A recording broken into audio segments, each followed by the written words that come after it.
La situación del último café tiene que ver con este término tan utilizado y muchas veces de manera tan superficial, como es la federalización de nuestro país. Sí. En distintas situaciones. Que lo decíamos que en campaña ya el presidente Alberto Fernández lo venía prometiendo y eso había entusiasmado, porque es lo que pedimos, sobre todo los del interior, que se haga, ¿no? Que no todo se concentre en la ciudad de Buenos Aires, sino que, bueno, que sea igualitario para todo el país. Y mira, este es un spot de Guado de Pedro, sí, que justamente se lanzó en el día de ayer. Escuchemos un poquito. Los habitantes del país. Una Argentina plural, respetuosa y solidaria. Que genere oportunidades de desarrollo en cada rincón de nuestra querida patria. Una patria más equilibrada y justa. Las provincias tenemos que ser el corazón que ponga a la Argentina de pie. Estamos cumpliendo con el pedido del presidente, trabajando con todas las provincias por una Argentina equilibrada y con futuro. Cuando me vaya del gobierno quiero que tengamos una Argentina federal.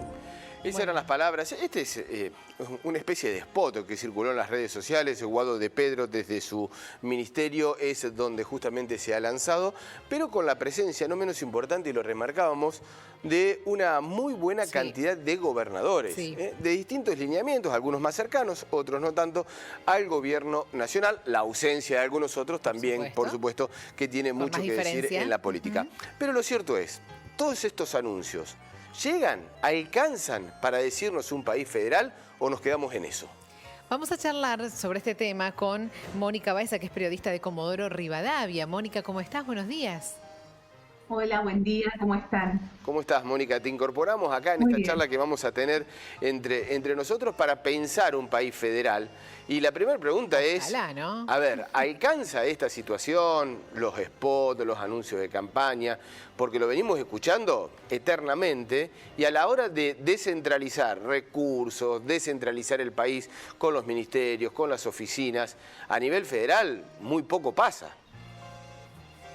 Sí, creo que es un desafío en términos de construcción de políticas de Estado que también se tiene que traducir en otras formas de organizar, por ejemplo, los partidos políticos también, ¿no? Así podríamos comprender por qué la composición de un gobierno nacional tiene cual o tal característica, ¿no? Creo que esta categoría de federalismo también tiene un significado distinto de acuerdo al contexto en el que se pronuncia.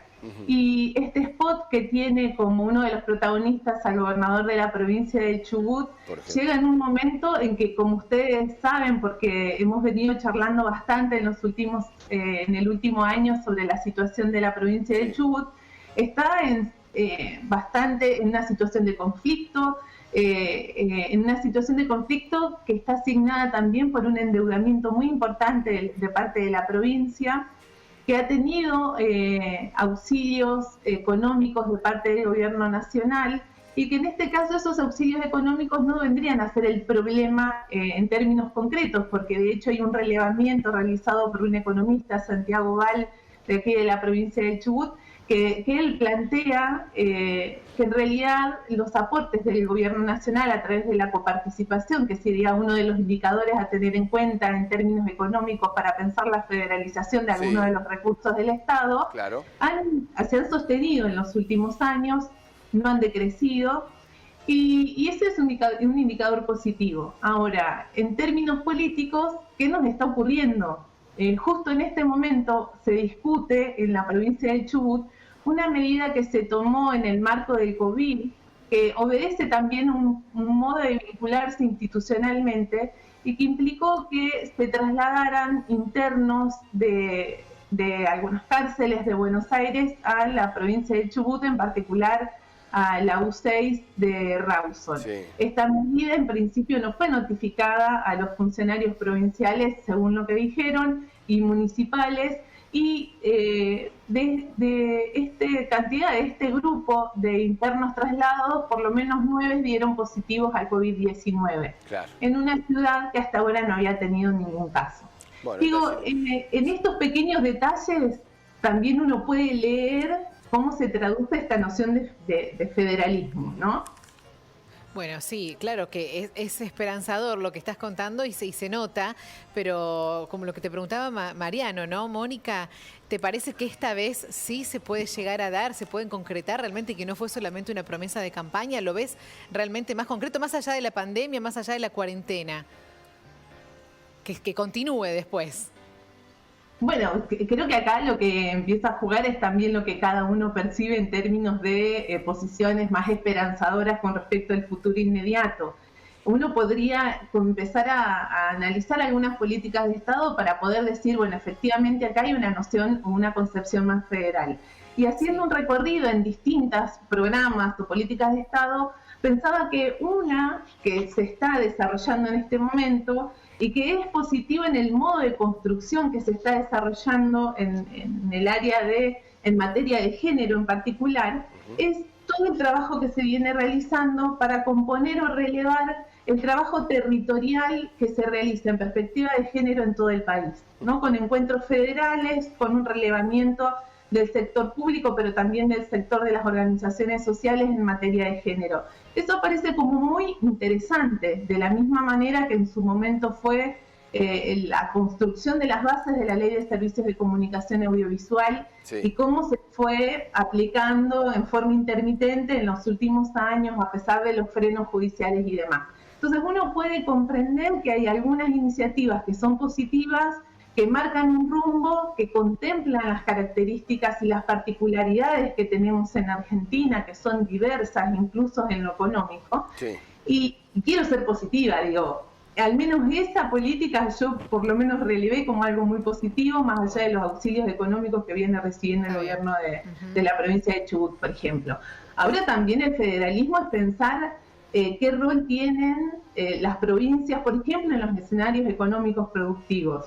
Y pensaba cómo Patagonia en general ha sido la fuente de recursos naturales tradicionales, digamos, ¿no? Y incluso se escribieron canciones haciendo hincapié en esta característica de tenemos un oleoducto, un gasoducto, y cómo se traduce en la calidad de vida de los habitantes de la Patagonia en particular. Y acá hay un verdadero desafío. Hace muy poquito, la semana pasada se hizo un encuentro de referentes institucionales, empresariales en la Municipalidad de Comodoro Rivadavia, y uno de los investigadores dio un dato bastante interesante con respecto a esto, y acerca del rol de las economías, en particular aquí la de Comodoro Rivadavia, en torno a la actividad petrolera, y explicaba que menos del 20% de los elementos que produce la industria, que necesita la industria petrolera, se produce en Comodoro, y lo mismo ocurre con la producción de alimentos. Eso es todo un dato acerca del rol que se piensa para cada una de las economías regionales. Por supuesto, ¿no? Claro que es así, y además hay que estar pensando, ¿no?, en la distribución de los subsidios. Mucho se ha hablado del subsidio del transporte, por ejemplo, el más inequitativo que tiene nuestro país, en donde 9 de cada 10 pesos se quedan en el subsidio en la zona del AMBA, sí, y 1 peso se distribuye en todo el interior del país, lo que es ni más ni menos, bueno, allí exceptuando Comodoro Rivadavia y la Patagonia, porque son provincias petroleras, pero la inequidad de precios en YPF, que YPF salga mucho más barato en el AMBA que en la zona de Río Cuarto, que en la zona de Córdoba, que en la zona de Santa Fe, que en la zona de Entre Ríos. Y volviendo a un tema que puede llegar a ser importante, al menos bandera de campaña y que se ha confirmado en los últimos días, la situación de las capitales alternas. 24 capitales alternas en nuestro país. Bueno, Mónica, estás en Comodoro Rivadavia, sería capital alterna de la provincia de Chubut. ¿Cómo se ve eso desde allí? Bueno, en el plano institucional y político se celebró el anuncio de esta decisión. Hay que ver, digamos, cómo se traduce concretamente o qué implica para cada una de las ciudades y de las provincias tener una capital alternativa. Tenemos experiencias en la provincia de Chubut de esquemas de este tipo, en las que en términos reales no solucionó problemas estructurales, a decir verdad. Y pensaba en esto que mencionabas recién con respecto en materia de subsidios o de acompañamiento a determinados sectores, ¿no? Y acá pasa algo en particular con respecto a lo que se denominó como el subsidio a las naftas, que fue algo que de alguna manera buscaba atender la gran dispersión poblacional, la lejanía, pero además la situación de Patagonia de varias zonas como productoras de petróleo, de hidrocarburos. Esta ventaja, que si se quiere, para los habitantes de la Patagonia fue desapareciendo y terminó achicándose esa brecha muchísimo durante el gobierno de Mauricio Macri. Entonces, lo que vemos es que también necesitamos, ¿cuáles son los incentivos económicos que necesitan las regiones para apuntalar las economías regionales, que lo que vemos es que efectivamente vienen en situación de crisis en los últimos 5 o 6 años, ¿no? Entonces, como, ¿qué medidas van a contemplar, más allá de estas cuestiones institucionales que aparecen a veces también como una cuestión de construcción de marketing, digamos, cómo las traducimos en medidas reales, ¿no? Tiene mucho más de panfletos, de publicidad de marketing que por ahí de acciones concretas. Mónica, muchísimas gracias, muy amable como siempre por tu participación. Gracias a ustedes, como siempre, es un gusto charlar y pensarnos, ¿no? Pensarnos desde fuera del centro, ¿no? Y pensarnos como centro también. Eso es fundamental para construir una Argentina distinta. Tener como habitantes un rol más protagónico, ¿no? Gracias por ayudarnos a hacer así. Y esa es la idea. Muchas gracias.